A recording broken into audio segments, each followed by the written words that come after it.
Alguns podem estar esperando para ver se algo de bom vai acontecer, mas me pergunto quantos de vocês estão realmente esperando agressivamente que algo de bom aconteça.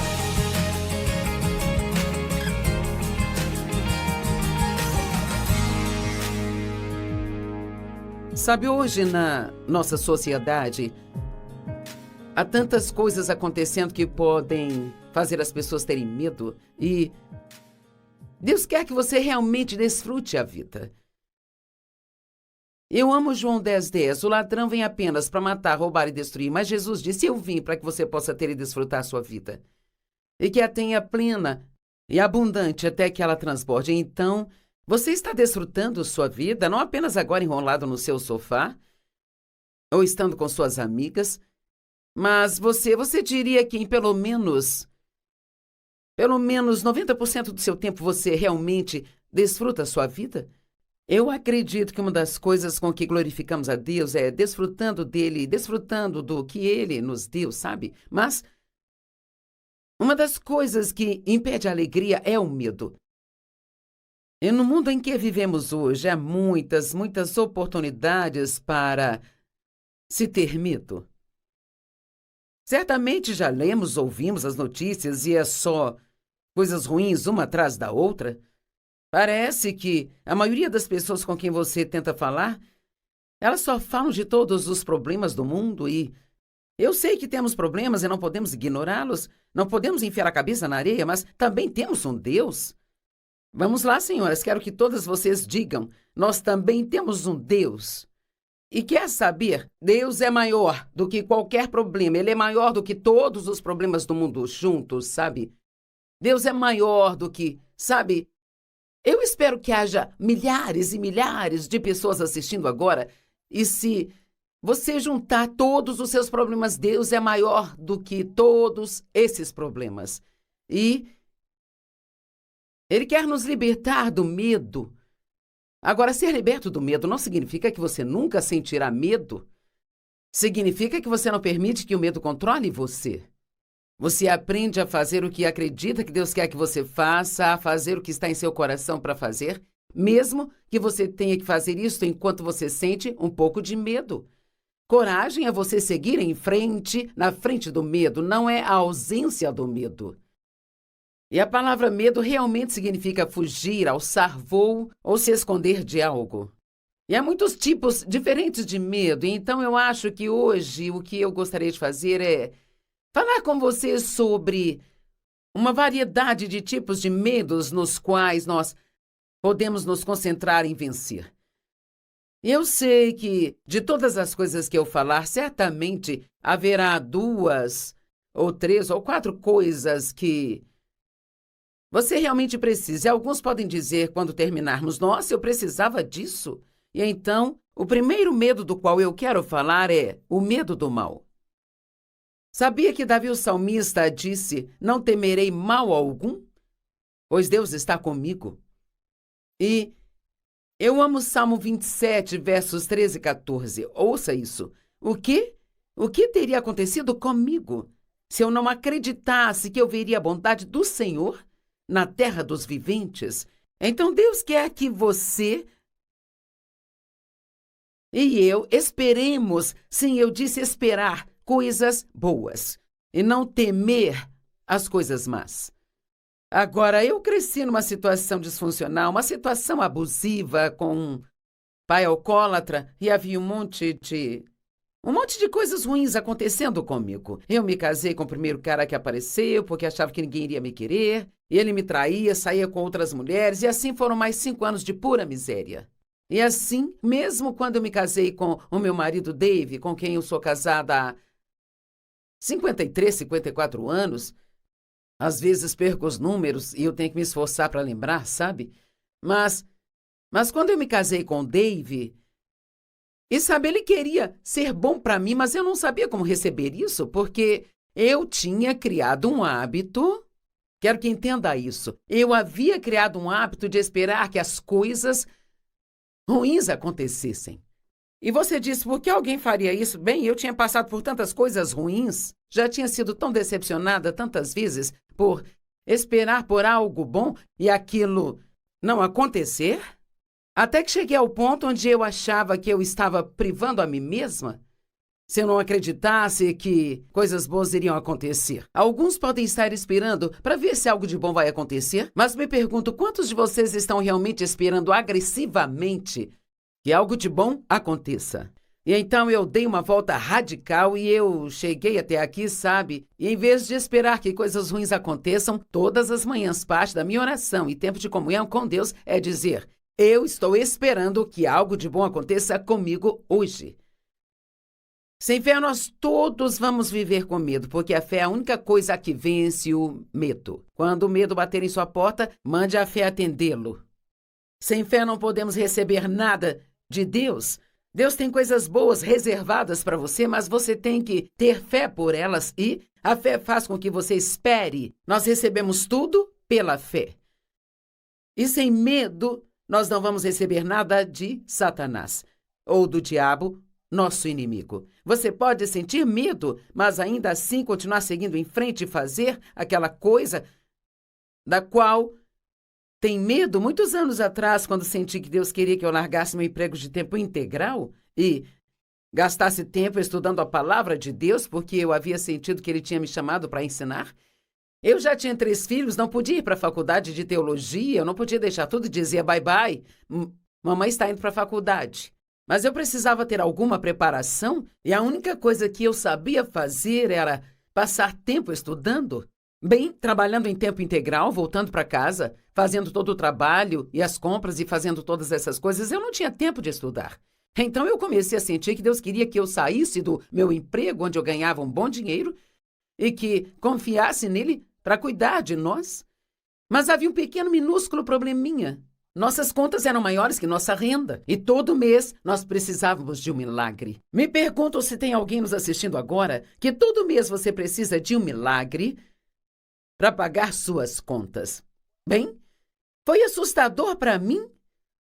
Eu me lembro da primeira segunda-feira, quando eu já não tinha mais o emprego, eu não estava mais trabalhando. Eu me lembro de andar pelo corredor da minha casa e eu estava tão apavorada que eu sentia os meus joelhos tremendo como se eu fosse desmaiar, sabe? E Deus falou comigo e Ele disse: você pode fazer isso de 2 formas, ficando com medo o tempo todo ou confiando em mim por milagres. E eu decidi naquele momento que eu não queria viver com medo, porque, sabe, se eu continuasse deixando o medo dominar, sabe o que eu teria feito? Eu teria acabado procurando um novo emprego, voltando para o antigo.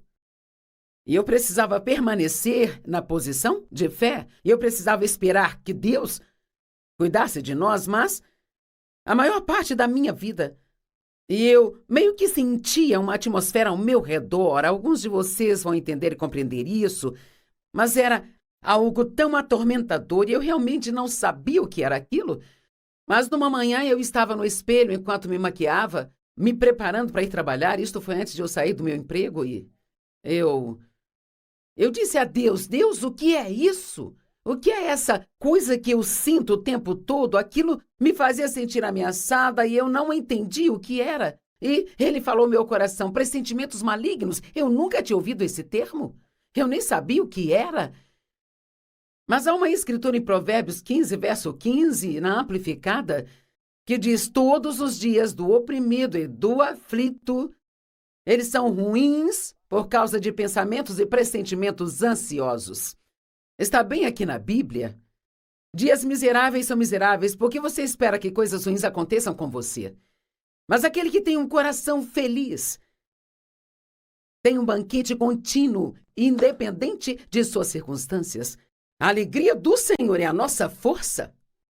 E nós podemos ter, diz a Bíblia, uma alegria indescritível e cheia de glória, a paz que excede todo o entendimento. Em outras palavras, você pode ter vários tipos de situações na vida e ainda assim desfrutá-la. Desfrute de onde você está, no caminho para onde você está indo. Talvez haja alguém aqui assistindo cuja vida não esteja exatamente do jeito que você queria. Todos estamos crendo em algo, mas nós não devemos ficar tão focados em chegar ao destino que nós não desfrutamos a jornada. Deus está esperando para ser bom para você. Agora, essa escritura, Isaías 30:18, na Bíblia Amplificada, ela é tão surpreendentemente maravilhosa. Esta não é a tradução da Amplificada, mas eu te encorajo a procurar mais tarde. Esta é da NVI, sabe? No entanto, o Senhor espera para ser gracioso com você. Ele espera para ser bom para você. Oh, meu Deus! Portanto, ele se levantará para mostrar-lhe compaixão, pois o Senhor é um Deus de justiça. Bem-aventurados todos os que esperam por ele. Sabe como eu vejo isso? O que acho que isso está dizendo? Deus está esperando para ser bom para você. Mas as únicas pessoas para as quais ele pode ser bom são aquelas que estão esperando que ele seja bom para elas. Então, o que você tem esperado?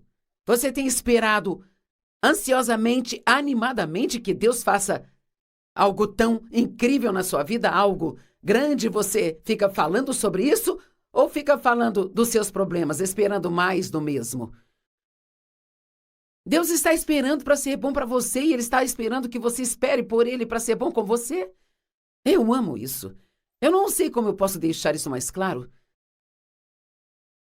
Provérbios 1, verso 33 diz: aquele que me ouvir vai viver com segurança e confiança e vai ficar quieto, sem medo ou temor do mal. Então, onde você estiver, diga assim: eu não vou temer nenhum mal. Eu não temerei nenhum mal.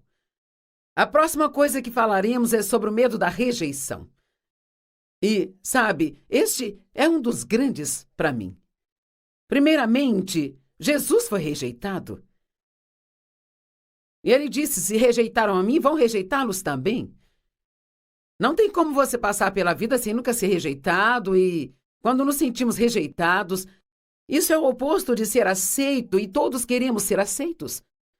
Todos queremos ser incluídos. Todos queremos ser apreciados e ser admirados e queremos fazer parte, sabe? Mas quando alguém te rejeita, faz você sentir que tem algo de errado com você e isto faz com que eles não te queiram. Quantas vezes as crianças que foram adotadas vivem atormentadas a maior parte de suas vidas porque elas se perguntam o que há de errado com elas para que seus pais não as quisessem? E você não deveria crer assim, você não deveria viver assim, porque seus pais podem não ter tido outra escolha ou talvez tiveram problemas, mas isso não significa que havia algo de errado com você. O meu pai abusou de mim durante anos e eu pensava: o que há de errado comigo? O que há de errado comigo? O que há de errado comigo? Mas não havia nada de errado comigo, eu era apenas uma criança. O meu pai era o único que tinha problema. Ele era doente. Era ele que estava fazendo a coisa errada. Então, só porque alguém não gosta de você, ou rejeitam você, ou não convidam você para a festa, não deixe que isso faça você sentir que haja algo de errado com você. Talvez eles estejam perdendo uma oportunidade de te conhecer e não perceberam ainda. Jesus foi rejeitado por seus próprios irmãos. Eles achavam que ele era um louco e eles queriam que ele fizesse milagres para provar quem ele era. E ele foi rejeitado pela própria família. Onde quer que Jesus ia, havia alguns que o aceitavam, mas muitos o rejeitavam. Os líderes religiosos da época, por exemplo, o rejeitaram. Os líderes do governo o rejeitaram. Pilatos o rejeitou e Herodes o rejeitou. E quando ele esteve em seus momentos de maior necessidade no Getsêmani, quando ele precisava que seus discípulos, por quem ele daria a própria vida, que eles orassem com ele por 1 hora, eles dormiram. Certamente isso pareceu rejeição. E então, quando ele estava sendo interrogado pelos líderes do governo, Pedro negou conhecê-lo e ele era tão próximo de Pedro. Eu não o conheço, não o conheço. Bem, eu sei por experiência na minha própria vida que Satanás usa a rejeição, a dor da rejeição. E eu li ontem que os médicos, eles concluíram que se você olhar para uma ressonância magnética, a parte do seu cérebro que se ilumina quando você está com dor física é a mesma que aparece quando você é rejeitado. É como se você estivesse sendo fisicamente ferido. Então, a dor emocional, eu acho que às vezes a dor emocional, ela é ainda mais dolorosa do que a dor física. Sabe, eu sei o que é ser rejeitado e sei que muitos de vocês sabem também. Talvez você teve um cônjuge que foi embora. Talvez alguém com quem estava namorando terminou com você.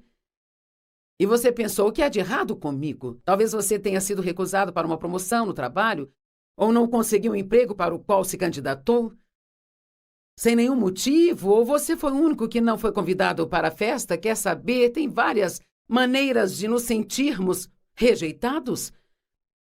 Mas tente parar de pensar assim, o que há de errado comigo? O que há de errado comigo? Você pode perguntar a Deus se há, sabe, uma razão, se há algo que eu preciso saber que eu não sei. Então, mostre-me. Mas não fique por aí achando que tem algo de errado com você, porque nem todo mundo está aplaudindo e torcendo por você. Eu li que 10% das pessoas não vão gostar de você, não importa quem seja ou o que faça. Então tive que encarar o fato de ficar feliz com os 90% e parar de me preocupar com os 10%. Quando Jesus enviou seus discípulos, ele enviou 70 deles em pares para sair e pregar o evangelho e curar os doentes, expulsar demônios. Ele disse, quando entrarem em uma cidade, encontre uma casa onde possam ficar e, se a paz estiver ali, você pode ficar. Mas ele disse, se eles te rejeitarem, ou se não quiserem recebê-los e nem a sua mensagem, então sacode a poeira de seus pés e vão para a próxima cidade. E sabe, alguns de vocês estão sofrendo emocionalmente, porque você experimentou uma dolorosa rejeição em sua vida. Pode ter sido há 10 anos, pode ter sido ontem. E Deus está te dizendo neste momento, sacode isso. Não deixe que isso te leve para mais e mais e mais e mais e mais baixo. E não dê ouvidos à mensagem que o inimigo toca para você incessantemente, que diz, o que há de errado comigo? O que há de errado comigo? Jesus tomou o nosso pecado e você pode dizer que ele pegou a nossa injustiça e nos deu a sua justiça. 2 Coríntios 5:21 diz, aquele que não conheceu o pecado tornou-se pecado para que pudéssemos ser feitos a justiça de Deus em Cristo. Então é muito interessante para mim e muito bonito que a primeira coisa que Deus quer nos dar depois da salvação é a sua própria justiça. Sabe por quê? Porque ele entende que o diabo trabalha intensamente para nos fazer sentir assim. O que há de errado comigo? Não posso fazer o que você faz. O que há de errado comigo? Não sou bonita como você. O que há de errado comigo? Eu peso alguns quilos a mais que você. O que há de errado comigo? Bem, sabe, há coisas que eu consigo fazer, mas honestamente há mais coisas que não consigo fazer do que as que consigo. Eu sou comunicativa. Eu consigo falar com as pessoas e falar de uma maneira facilmente compreensível e sabe? E eu tenho o dom de escrever.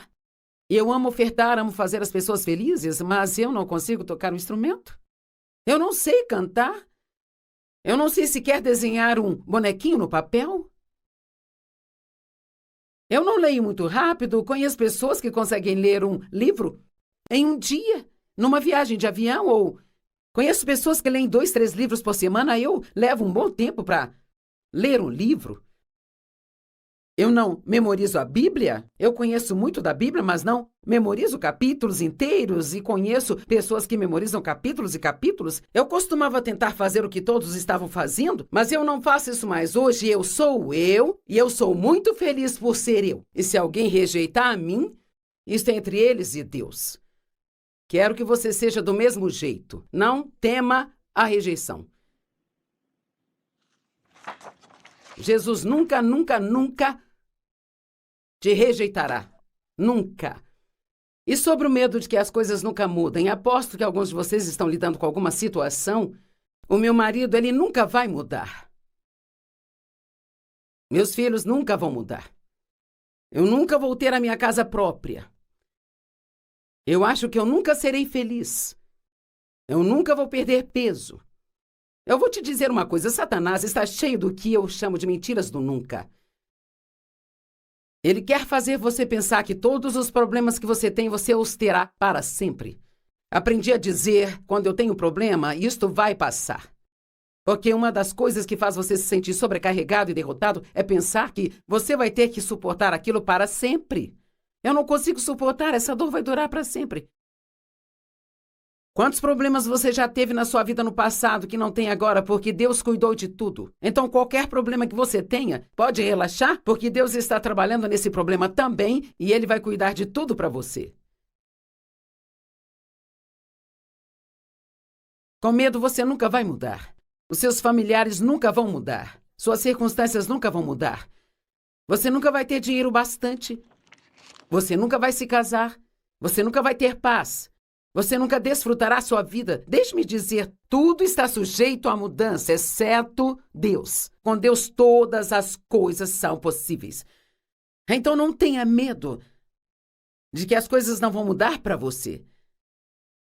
Fique satisfeito onde está, sabendo que Deus está trabalhando em sua vida e que Ele está fazendo grandes coisas para você. Mas e o medo da mudança? Algumas pessoas temem que as coisas nunca mudem para elas, sabe? E outras temem que elas mudem. A mudança vem. E isto é assustador. Mas quer saber, qualquer pessoa que não mude será deixada para trás. Estamos no ministério há 45 anos e 35 desses anos que nós temos esse ministério, e exceto que ele era muito pequeno quando começou e me parecia que seria para sempre, mas aos poucos ele foi crescendo. E nós ainda estamos indo muito bem no ministério, Deus tem nos abençoado muito, sabe? Mas tivemos que fazer várias mudanças ao longo do caminho. Nas nossas roupas, nas nossas músicas, como nós organizamos a plataforma nas conferências, nosso estúdio de TV, estamos sempre atualizando e mudando. E quando você pensa, está tudo bem, sempre foi assim, vamos deixar assim, já está a caminho do fim quando faz isso. Você precisa estar disposto a mudar. Você tem que estar disposto a mudar, sempre estar disposto a mudar. Algumas pessoas dizem, não gosto de mudanças. Bem, nem todos gostamos de tudo que nós fazemos. Nós precisamos fazer o que Deus quer que nós façamos, sabe? Sabendo que esta é a melhor coisa para nós. Nossos corpos mudam. No começo, tudo está em cima e firme. Nosso rosto é firme. Nossos corpos são firmes. Nossos ombros não faziam isso. Agora, automaticamente, eu tenho que me certificar que fiquem assim. Eu não sei, parece que você se levanta e você olha no espelho e tudo que estava aqui em cima agora está lá embaixo. As pessoas falam de levantar aqui, levantar ali. Alguns acham que poderíamos levantar todo o nosso corpo. Comece por baixo e levante tudo. Puxe tudo para cima. Amarre assim no alto e corte. Todas as coisas mudam. Nossos filhos crescem, saem de casa. Nossos amigos mudam. Você pode ser muito próximo de alguém por 10, 15 anos e agora talvez nem estejam mais em sua vida. Empresas saem do mercado, bairros se deterioram. Dave e eu fomos até a área onde nós morávamos quando nós nos conhecemos, sabe?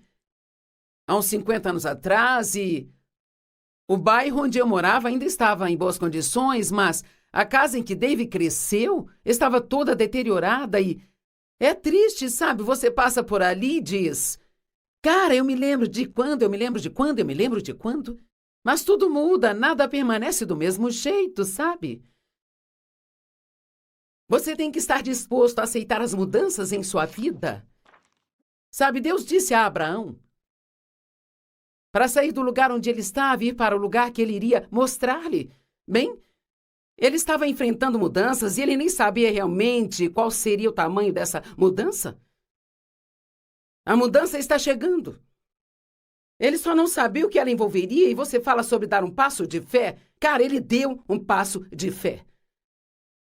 Sabe, Deus disse a Josué, e está registrado em Josué capítulo 1, nos primeiros 9 versos diz, após a morte de Moisés, servo do Senhor, o Senhor disse a Josué, Moisés é morto?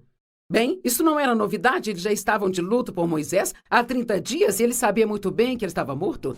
Mas há muito mais por trás desta afirmação, porque o que Deus estava dizendo era Moisés está morto e eu estou te chamando para tomar o seu lugar. Então se prepare para uma grande mudança em sua vida.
Esta mulher o tocou com sua fé. Você pode tocar em Deus com a sua fé hoje e crer que não importa que problema você tenha, Deus é grande o bastante para te tirar desta confusão e trazer restauração à sua vida.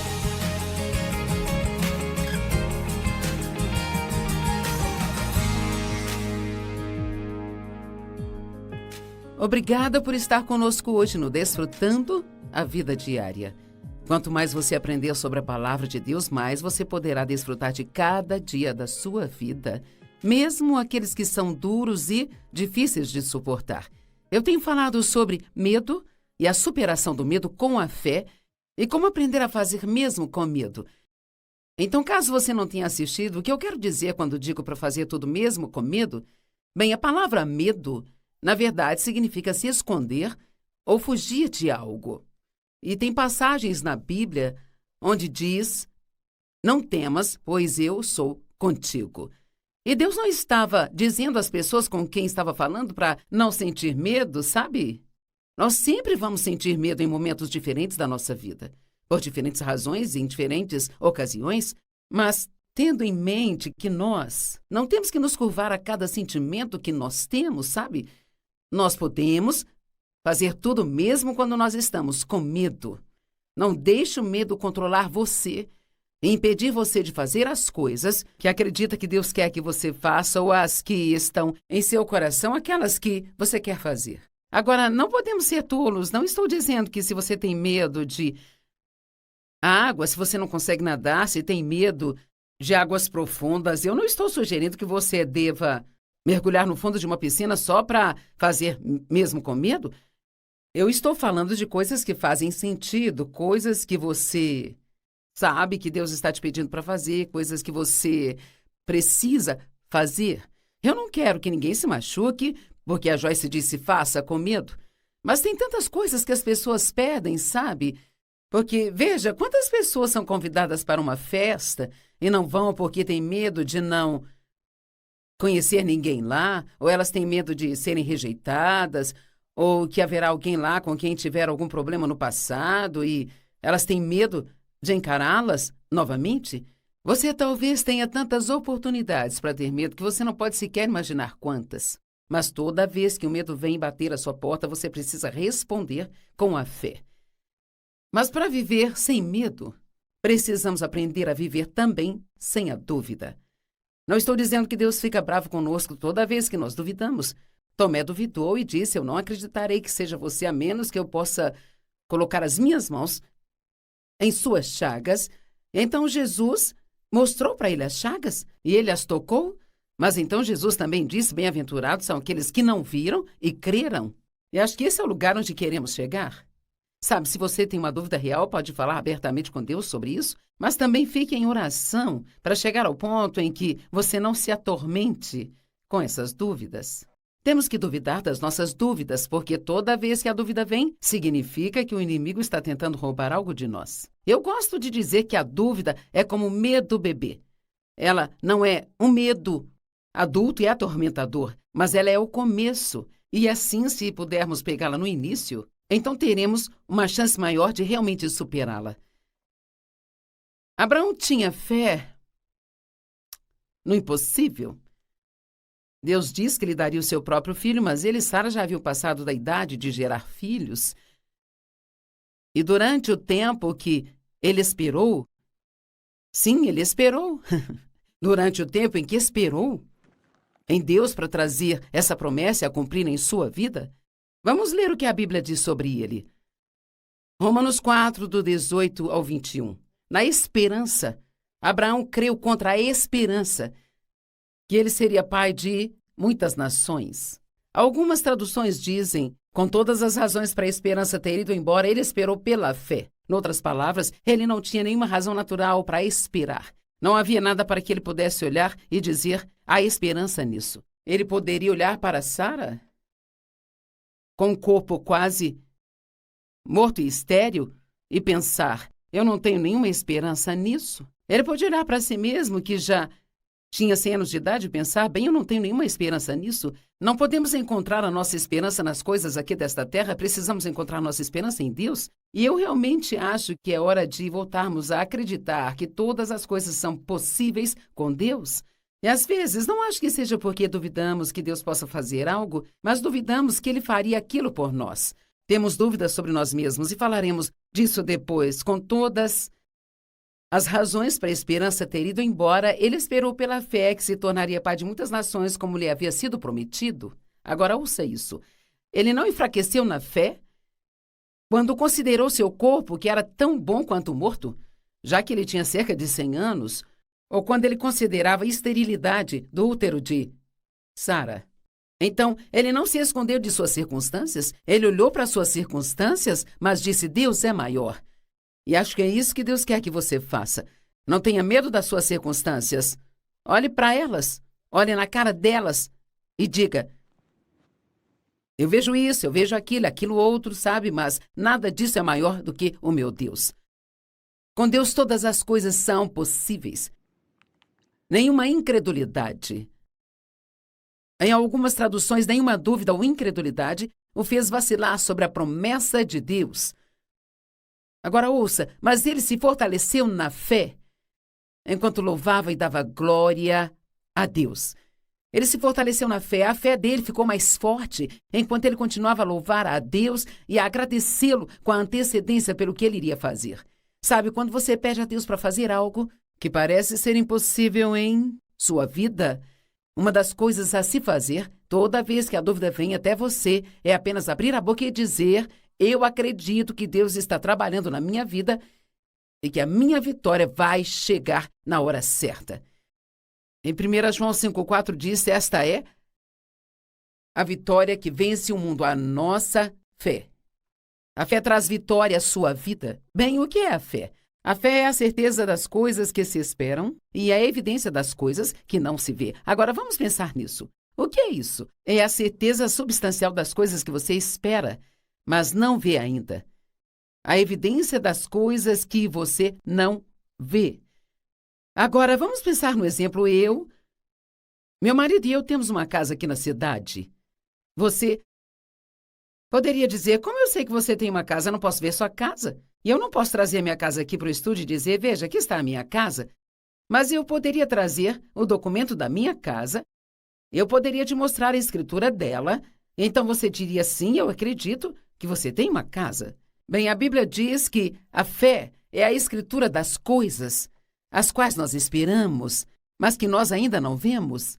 Mas o medo é, na verdade, crer no negativo. O medo é a evidência de coisas que não esperamos e a certeza das que não queremos ver acontecer. Eu acredito que a fé tem poder criativo, mas acho que o medo também tem poder criativo. E não estou dizendo que toda vez que você teme algo, faça com que aquilo aconteça, mas acho que se você ficar com medo por tempo suficiente sobre algo, isto pode afetar as suas circunstâncias. Foi Jó quem disse: aquilo que eu mais temia, isto me sobreveio. Nós podemos fazer guerra com as nossas palavras quando a fé chega. Veja o que diz sobre Abraão. Nenhuma incredulidade o fez vacilar em relação à promessa de Deus, mas ele se fortaleceu ao dar louvor e glória a Deus. Plenamente convicto de que Deus era capaz de cumprir o que ele prometeu. E acho que é aí que precisamos traçar uma linha hoje. Você está plenamente convicto de que Deus ama você? Convicto de que Deus ele sempre vai fazer o melhor por você? Você acredita que todas as coisas são possíveis com Deus? Veja, aprendi a confiar em Deus ao ponto de que se eu pedir algo a Ele e Ele não me der, então eu sei que a minha oração não estava certa. Não é que Deus não esteja certo. O que eu pedi não era o melhor que Deus queria me dar, sabe? Então, Ele não está me dando o que eu pedi porque aquilo não seria o melhor para mim. Muitas vezes pedimos coisas que pensamos que são certas, mas isso pode não ser algo com que você esteja pronto para lidar ainda. Ou Deus tem algo melhor em mente para você e você ainda não sabe como pedir por isso. Acho que Deus tem tantas coisas boas para nós e simplesmente não temos coragem, não temos fé para pedir a Deus para fazê-las. Por quê? Porque duvidamos de nós mesmos, duvidamos de que Deus faria isso por nós. Mas você tem que lembrar que você não é surpresa para Deus. Ele sabia tudo sobre você antes mesmo de você nascer. Todos os seus dias foram escritos em seu livro antes que ele te formasse no ventre de sua mãe. Ele já sabia de todos os erros que você cometeu e todos que você vai cometer. E enquanto você acreditar nele, enquanto você andar na fé e confiar que Jesus morreu pelos seus pecados e admite você se arrepende deles e quer viver uma vida santa, seus pecados são perdoados e removidos para tão longe quanto o leste está do oeste. Deus não está bravo com você e Ele quer ajudar você. No livro de Tiago diz que se não sabemos o que fazer, nós podemos ir a Deus, que a todos dá sabedoria. Ele nos ajudará sem nos censurar por nossas falhas. Isso significa que eu posso ter feito algumas coisas tolas e ter me metido em problemas. Mas se eu reconheço o que eu fiz e eu vou a Deus e eu digo, eu sei que eu abri a porta para os problemas, fazendo isso, aquilo outro, e Deus, eu sinto muito, eu peço que me perdoe. Eu preciso que você me ajude, me mostre o que posso fazer para sair dessa bagunça, ou se não há nada que eu possa fazer, então faça isso por mim. E ele não vai dizer, bem, sabe, você fez isso e aquilo. Aqui diz que ele nos dá sem nos censurar por nossas falhas. Sabe, as pessoas no mundo podem encontrar muitas falhas em você, mas Deus, ele não se lembra dos seus erros. Ele é misericordioso conosco. E aqui diz que Abraão creu contra a esperança. Ele não enfraqueceu na fé, mas se fortaleceu enquanto dava louvores e glórias a Deus. Agora, eu quero compartilhar uma história com você em Marcos 5, onde Jesus ele realmente ignorou a voz da dúvida e incredulidade. Sabe, acho que temos que aprender a reconhecer quando Deus está falando conosco e quando o inimigo está falando, sabe? E se for o inimigo, temos que dizer, eu sei que você é um mentiroso, eu vou te ignorar, eu não vou te dar atenção. Marcos 5:22, eu quero que você tente se inserir nesta história. Às vezes, apenas lemos essas coisas, mas nós não pensamos sobre elas. Enquanto eu ler isso, eu quero que você finja que está aqui e que está vendo tudo isso, sabe? Um dos chefes da sinagoga, cujo nome era Jairo, vendo Jesus, caiu aos seus pés e implorou sinceramente, dizendo, minha filhinha está a ponto de morrer. Venha e coloque suas mãos sobre ela para que ela possa ficar bem e viver. Imagine a intensidade da oração desse homem. Minha filhinha está quase morta, mas eu creio em você. Você viria e colocaria as mãos sobre ela para que ela fique curada? Bem, Jesus estava cheio de compaixão e então ele foi com ele. Mas havia uma grande multidão que seguia Jesus, porque as multidões seguiam a Jesus por onde quer que ele fosse. E naquela multidão havia uma mulher com fluxo de sangue há 12 anos. E ela tinha ido a todos os médicos, ninguém conseguiu fazê-la melhorar. Então isto custou todo o dinheiro que ela tinha. Mas ela tinha ouvido falar de Jesus.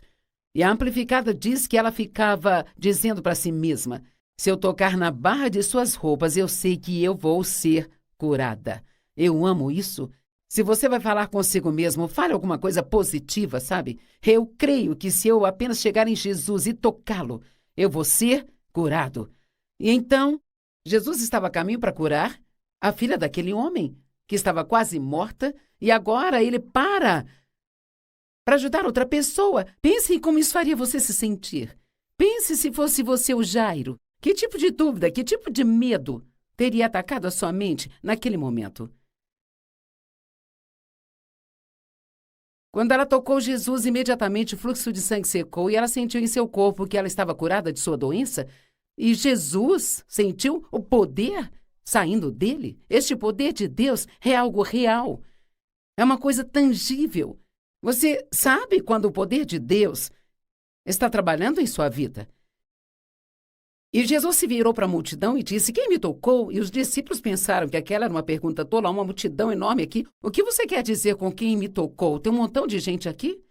Mas sabe, aquela mulher, ela o tocou com sua fé. Você pode tocar em Deus com sua fé hoje. e crer que não importa o problema que você tenha, Deus é grande o bastante para te tirar desta confusão e trazer restauração à sua vida. Mas a mulher, sabendo o que aconteceu com ela, veio com medo e tremores e caiu diante dele e contou-lhe toda a verdade. Ele disse: Filha, a sua fé te curou, agora vá em paz. A fé faz coisas. A fé traz libertação. A fé traz mudança. A fé traz cura. A fé traz o trabalho que você precisa quando não há emprego disponível, sabe? Enquanto ele ainda falava, alguém veio da casa de Jairo e disse: A sua filha está morta, você já não precisa mais incomodar o mestre. Ah, meu Deus! Como ele se sentiu? Jesus, por que você teve que parar por ela agora? Eu te contei a minha situação desesperadora. Não estou dizendo que foi o que ele disse, mas ele deve ter tido vontade de dizer. Mas agora ouça isso. No versículo 36. Marcos 5:36. Mas ouvindo, diz a Bíblia amplificada, mas ignorando o que eles disseram, Jesus disse ao chefe da sinagoga: Não temas, somente creia. Uau, ele está dizendo: apenas fique totalmente focado em Jesus.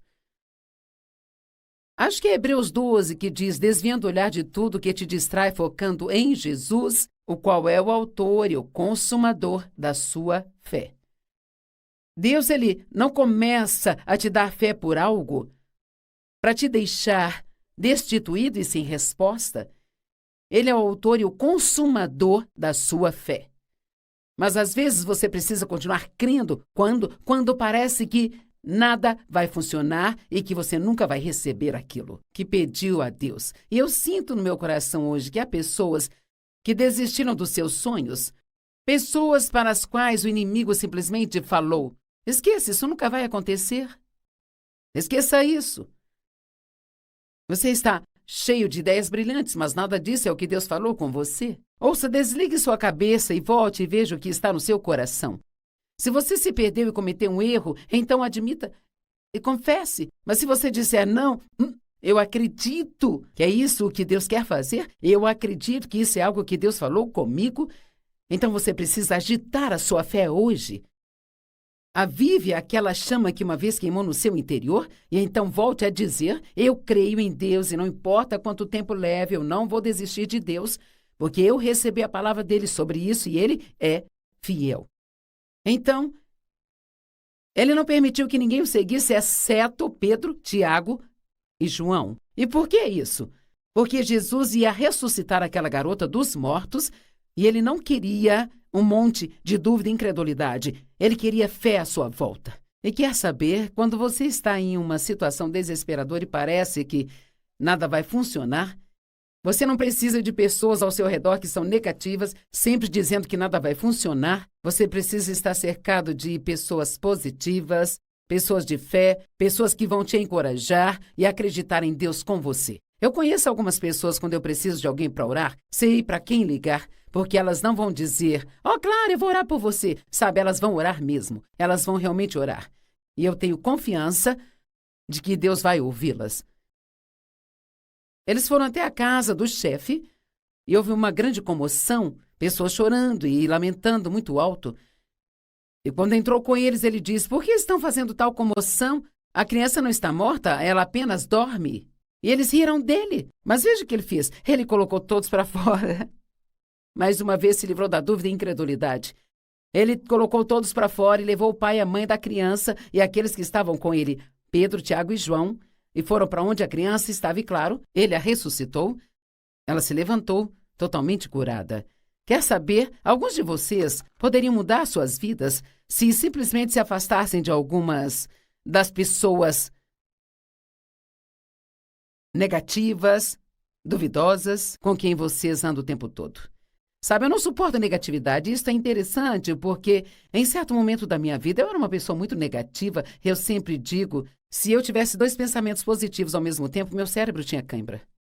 Eu havia crescido ao redor de um pai negativo e ele não confiava nem gostava de ninguém. Tudo tinha um motivo oculto, sabe? E eu cresci sendo ensinada a ser sempre negativa. E era como se eu fosse uma tola se eu fosse positiva.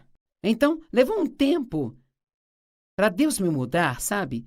Dave e eu estávamos casados há pouco tempo e ele me disse: "Por que você é sempre tão negativa?" Eu disse: "Bem, se você não espera que nada de bom aconteça, então você não vai ficar desapontado se nada acontecer, sabe?" Eu tinha tantas decepções na minha vida que eu achava que estava me protegendo, crendo apenas em pensamentos ruins, em coisas ruins. Na verdade, eu tinha o que a Bíblia chama em Provérbios 15:15 de pressentimentos malignos. Havia sempre esse sentimento ao meu redor, como se eu estivesse esperando o martelo cair, por assim dizer, sabe? Você tem que ter cuidado ao se permitir entrar nesta situação. E então, se você está tendo problemas agora, não deixe que seus amigos sejam pessoas que não querem fazer nada além de falar do seu problema e, além disso, só falam coisas negativas a respeito. Cerque-se de pessoas que vão te trazer alegria, que vão fazer você rir, pessoas que vão te encorajar e dizer que Deus pode fazer qualquer coisa. A palavra dúvida, se buscarmos a definição, significa não haver caminho, ficar sem recursos, ser envergonhado, estar em dúvida, perplexo, com prejuízo. A dúvida também pode significar estar de duas maneiras, implicando incerteza sobre qual caminho seguir. Dizem que os crentes com pouca fé ficam em cima do muro. Pense nesta frase: está tudo em cima do muro. Bem sabe, Deus quer que nós saibamos que Ele é bom e que Ele quer nos ajudar. Como eu disse no capítulo 1 de Tiago, versículos 5-8, se algum de vocês não tem sabedoria, peça a Deus que a dá generosamente a todos, sem censura, e será dada a vocês. Mas peça-a com fé e sem duvidar, pois aquele que duvida é como uma onda no mar lançada, impulsionada pelo vento. Pois esta pessoa não deve sequer supor que ela irá receber qualquer coisa que peça ao Senhor. Então eu quero te dizer agora, defina a sua mente no que você acredita e sustente isso. Eu vou falar de novo. Defina a sua mente no que você acredita e sustente isso. E não pense nem por um minuto que você não será testado, porque você vai. Pode ter que esperar, pode parecer que nada vai funcionar, mas é aí que você vai combater o bom combate da fé. E você continua dizendo: eu não vou temer, porque Deus não me deu um espírito de medo, mas de poder, amor e uma mente sã. E eu sei que Deus me ama e tem um bom plano para a minha vida. Então, agora eu disse anteriormente, eu acho que muitas vezes duvidamos de nós mesmos mais do que de Deus. Então, agora vamos falar sobre isso um pouco antes do nosso tempo acabar. Você julga cada passo, cada movimento que você faz? Seus pensamentos são: eu não deveria ter feito isso, eu não deveria ter feito aquilo, eu não deveria ter comprado isso, eu não deveria ter ido lá, eu não deveria ter comido isso. Eu não oro bastante, eu não li o capítulo certo da Bíblia, eu não confessei a palavra o suficiente hoje. Eu li a Bíblia, mas não entendi nada. Eu esqueci de abraçar os meus filhos nesta manhã. Eu falo demais. Eu deveria ser mais calada. Eu deveria ser um pai melhor. Deveria ser uma mãe melhor. Eu não sou isso, eu não sou aquilo. O diabo sempre quer te dizer o que você não é. Mas o que quer que você não seja, Jesus vai compensar isso e vai te fazer mais do que suficiente se você colocar a sua fé nele. E não saia por aí dizendo: eu não deveria ter feito isso. Sabe quantas vezes na minha vida eu acordava cedo de manhã para passar tempo com Deus e eu orava e eu estudava a Bíblia. E sabe, toda vez que eu terminava, o diabo me fazia sentir como se eu tivesse orado errado. Eu não oro na postura certa, não orei na posição certa, eu não orei o bastante, Deus não me ouviu. E eu tive que aprender a parar de acreditar nessas mentiras e parar de duvidar de mim mesma. E quer saber, esta talvez seja uma das coisas mais importantes que você vai ouvir por um longo tempo. Pare de duvidar de si mesmo. Quer saber? Deus acredita em você. Mas não adianta nada se você não acreditar em você também. Eu não estou dizendo para ter uma atitude arrogante, orgulhosa, sim, graças a Deus, eu sou tudo isso e tudo mais. Mas o que estou dizendo é para se levantar todos os dias com a intenção de fazer o seu melhor para Deus, sabendo com antecedência que você não vai atingir a marca de 100% de perfeição, mas crendo que Deus é mais do que suficiente. para cobrir seus pecados e cuidar deles. Deus não quer que você viva no tormento da autodúvida. Creia que você pode ouvir de Deus, creia que Deus te ama, creia que Ele tem um bom plano para a sua vida, creia que não há erro que você possa cometer que seja grande demais para Deus não transformá-lo e fazer disso um milagre em sua vida.